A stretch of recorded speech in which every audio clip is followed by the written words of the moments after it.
Welcome to Mason Cable News. Hope everyone has had a great week. My name is Nylah Mitchell. And I'm Jeff Carberry. On Monday, filmmaker Peter Hoffman Kimball showed us his short film, My Brother is Deaf, a film that shows his family's navigating how to communicate with their deaf son. The film is part of the GMU Visiting Filmmaker series. After the film was shown, there was a discussion about the film with Kimball and deaf filmmaker Gary Brooks. MCM was able to attend. Today we are outside of the JC Cinema, where earlier this week there was a showing of the film My Brother is Deaf by filmmaker Peter Hoffman Kimball. This is part of the Visiting Filmmaker series. At this event, there was a showing of the film and a discussion between Peter Hoffman Kimball and deaf filmmaker Gary Brooks.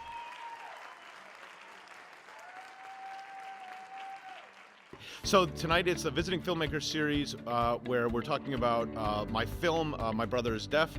We're talking with also deaf filmmaker Gary Brooks, who I've worked on a new short film with. And we're going to talk about his experience as a deaf filmmaker and some of the challenges and opportunities that come along with that, and some of our experiences working together. So there was an interpreter at American University. Heidi was the name of this interpreter.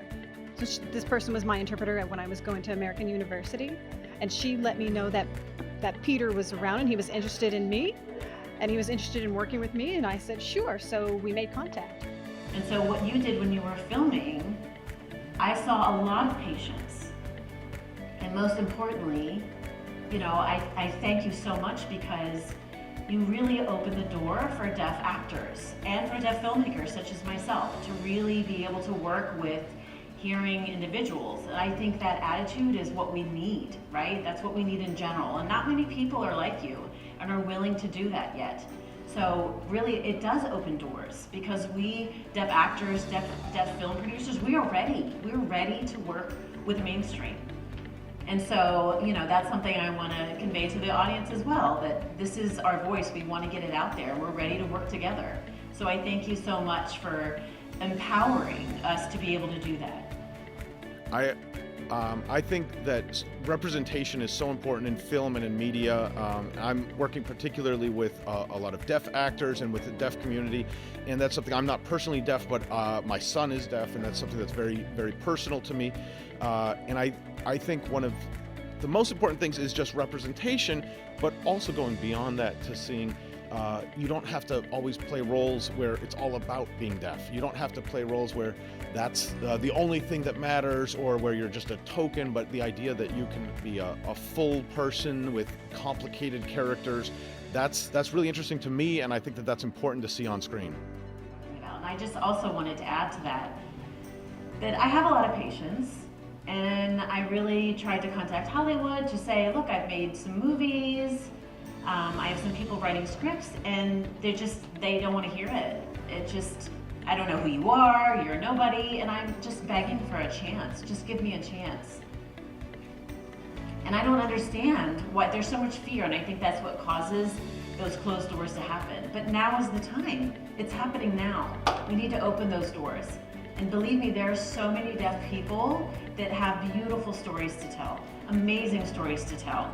I mean, even deaf stories, right? We have horror stories. We're not alone, right? There are deaf sports, there's deaf history, there's so many stories to tell. And it's time to do it. I'm so tired of Hollywood just making the same thing over and over again. It's like a reboot, right? It's the same thing over and over again. They're doing it the same way. It's like they've run out of ideas. Well, I'm here to tell you that deaf people have those ideas. So hire us. We have those stories. Work with us. The audience needs new material. They need new stories. So I'm telling you that right now. I really enjoyed it. I like learning more about my professor and also Gary as well. So it's really interesting to hear from a different perspective an art that I'm a part of. So hopefully in the future I can get more out of my comfort zone, and who knows, maybe I'll include a wide variety of people in my next project. So I got a lot out of it personally. Now back to you in the studio. This past Sunday was the 94th annual Oscars. The winner of Best Picture was Coda. Jane Catman, who directed The Power of the Dog, won Best Director. She was the third woman to win Best Director. This also marked the first time women won Best Director in back-to-back years, as Chloe Zhao won Best Director for Nomadland last year. Will Smith won Best Actor for King Richard shortly after his incident with Chris Rock.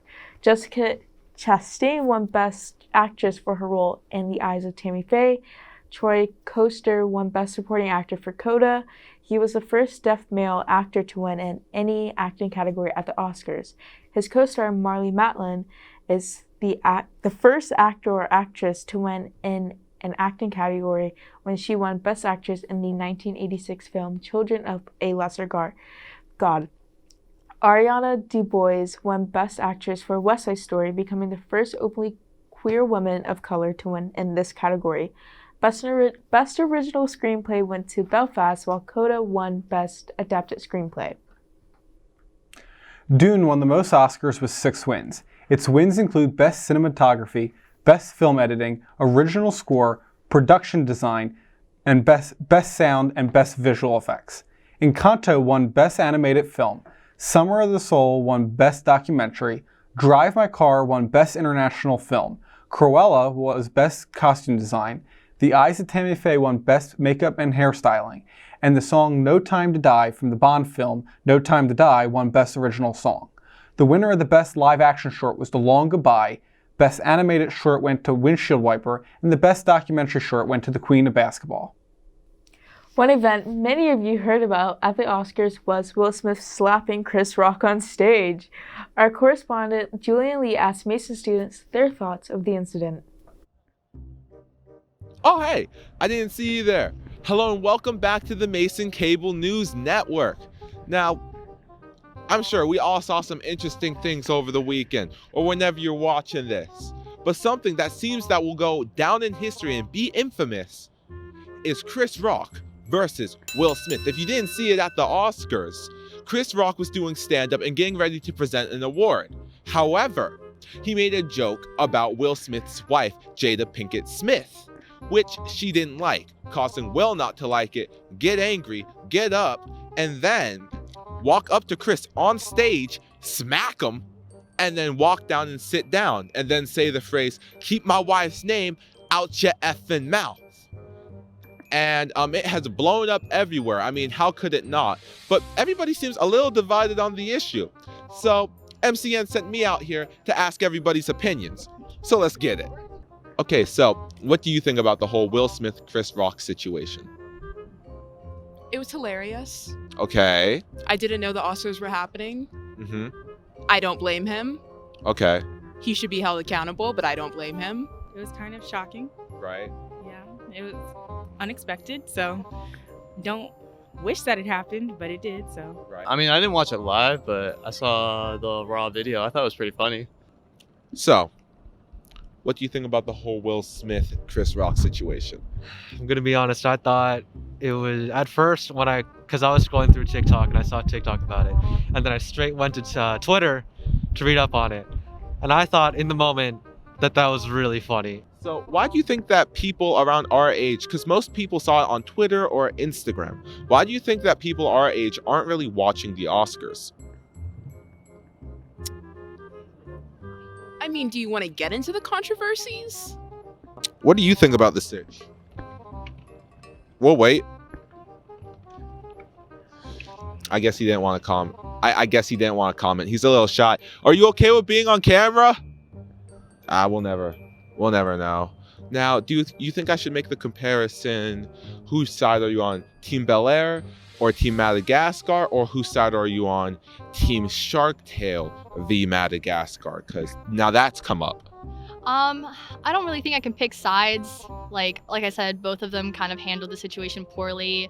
Making a joke at the expense of someone's disease is never okay. And again, like I've been saying, battery is never okay. Please don't hit people to make your point. But I do feel like there was obviously a lack of thought Like, people have brought up the fact that, like, oh, you know, now people are gonna want to be the next Will Smith at a comedy show and, like, go up and, like, you know, try and, like, slap the performer or the comedian or whatever. Just a lot of bad implications. I don't think I could choose a side. Are you on Team Bel Air or Team Madagascar? Other words, are you on Team Will Smith or Team Chris Rock? You know, I don't really know. I haven't really made up my mind. I mean, I think Will Smith's reaction probably wasn't the best reaction, slapping somebody in front of millions of people. Right. Yeah, I don't know. I'm not really on either team. I'm here for the memes. Now, the memes for that came out at a lightning pace. Absolutely. Why do you think meme culture is like, how on earth did they do that? I have to know. What do you think? So I actually studied this in my film class. Take film and video studies, plugging it right now because we need more students in the film department. Very true. Memes are becoming more and more accessible, and memes are supposed to be a mimicry. You mimic a certain thing and you transmit that information by mimicking it again. That's what a meme is. And so with all this technology being so accessible and quick and lightning fast, as you say, they can be readily transmitted all around the world so fast to create said memes. And then they'll remix those memes into different kinds of other memes. And that's just what a meme is. A transmission of information. Right. Now, since you've seen so many and know so much about meme culture, which is your favorite? Which is my favorite meme? Yeah. I saw one where Will Smith and Chris Rock were drawn to look like the original Batman and Robin slapping meme. Wow, I have seen that. Yeah, pretty good one. I've seen the JoJo ones. Those are pretty funny. The JoJo's Bizarre Adventure ones, yeah, I love those too. And that's pretty much it. We got a lot of perspectives today. And you know, we're learning a lot. And I think the common consensus is that violence is never the answer. I gotta stop my dog Nathan from barking at squirrels and stuff. And honestly, violence is never... What's that? What'd you say about my dog? You know what? This has been Julian Lee. I gotta go take care of something. Keep my dog's name out your...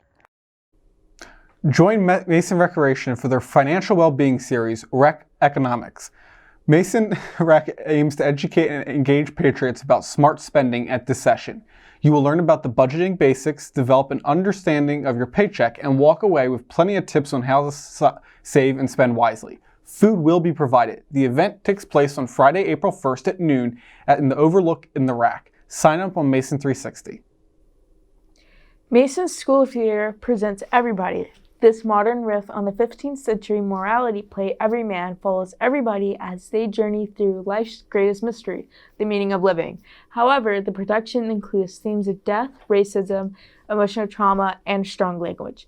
The show will be performed in the Harris Theater from Thursday, March 31st until Sunday, April 10th. The show takes place on Thursdays, Fridays, and Saturdays at 8 p.m. and a matinee show on Saturdays at 2 p.m. The show will also take place on Sunday, April 10th at 2 p.m. The show will be an audio description performance. The show on Friday, April 1st will be an ASL interpreted performance. Tickets are $30 for the general public, $15 for faculty and seniors, and free for Mason students. Buy tickets online at the Center for the Arts website. Proof of vaccination is required for attendance. Join Volition for an evening of entertainment featuring free food and performances by Mason students. The event takes place in the JC Bistro on Friday, April 1st at 7 p.m. Sign up on Mason 360. Tuesday was the Creative Career Fair. Recruiters from more than 30 arts, media, design, and communication fields came to recruit Mason students recruit Mason students and alumni for internships and potential paid position. MCN was there to do all the coverage. Yesterday was the Media, Arts, Design, and Communications Career Fair, which was hosted right here in the Center for the Arts. This gave students the opportunity with more creative career fields in mind to go and look for potential internships and job opportunities. So right now we're taking place at the Media, Arts, Design, and Communication, fair here in Dewberry Hall. This is a career fair, which we've done, I think the third year we combined and did this. So historically, it's been the Arts in the Real World Fair, but the School of Com and the Center for the College of Visual and Performing Arts wanted to combine efforts. So now we launched this new fair, which has been, I think this is the 3rd year, I believe.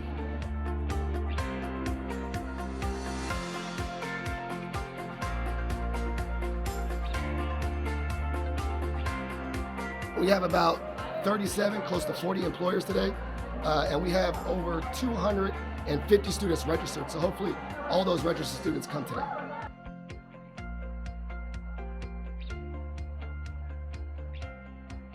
Kind of nervous because I don't really know what to ask or how to approach, but I mean, I'm just excited to be here and find new opportunities.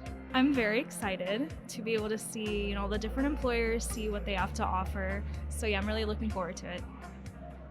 Yeah, I'm more excited than nervous. Maybe a little nervous coming here, but being here, it's pretty laid back. It looks fun.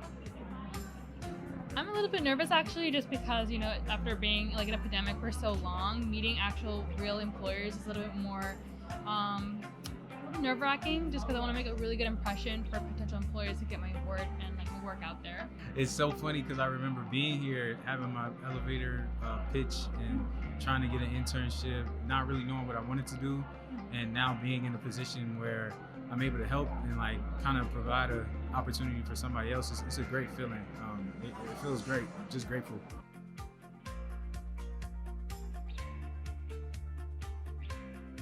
The advice is similar to all the other fairs, being able to articulate and market what you're good at, what skills.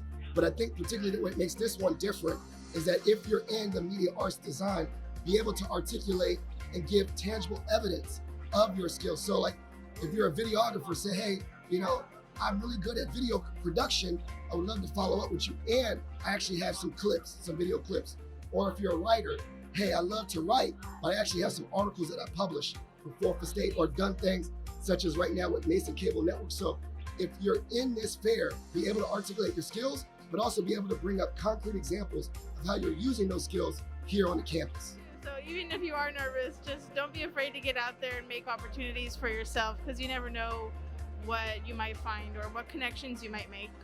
Just find the time, just take the leap, because you never know what could happen. You never know who you could meet that might actually give you open the door that you need to get into the career that you want to. Now back to you in the studio.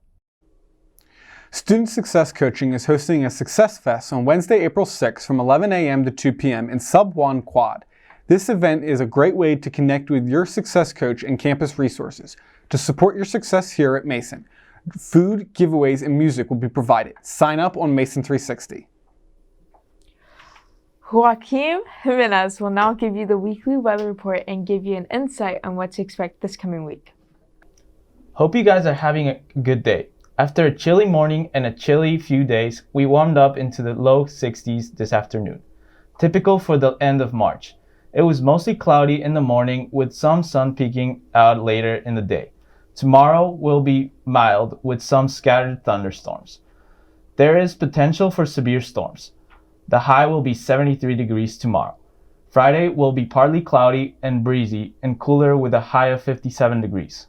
Saturday will be partly cloudy and seasonable with a high of 61 degrees. Sunday will be partly cloudy with a high of 60 degrees, and Monday will also be partly cloudy. The high will be 61 degrees. Tuesday will be mostly cloudy with a high of 67 degrees. Spring officially began over a week ago, and early spring here often means cherry blossoms. Jeff, what do you think of the cherry blossoms, and have you gone to DC to see them? Actually, yes, I have been to DC. I went last Friday to see them. It was a great day because last week it was fairly cold. It got cold on Saturday, and I think it rained over the weekend. So it was a nice day to get down and be able to see them. And unfortunately, I was not the only one. So did about 10 million other people think it was a nice day to go see them too. So. Oh gosh. What about you? I have not gone to DC yet. I really want to go. I have not had the time, especially because during the week, very busy. Mm-hmm. But I've seen them around campus, and they look very pretty. Yes. Very pretty. I want to take one home.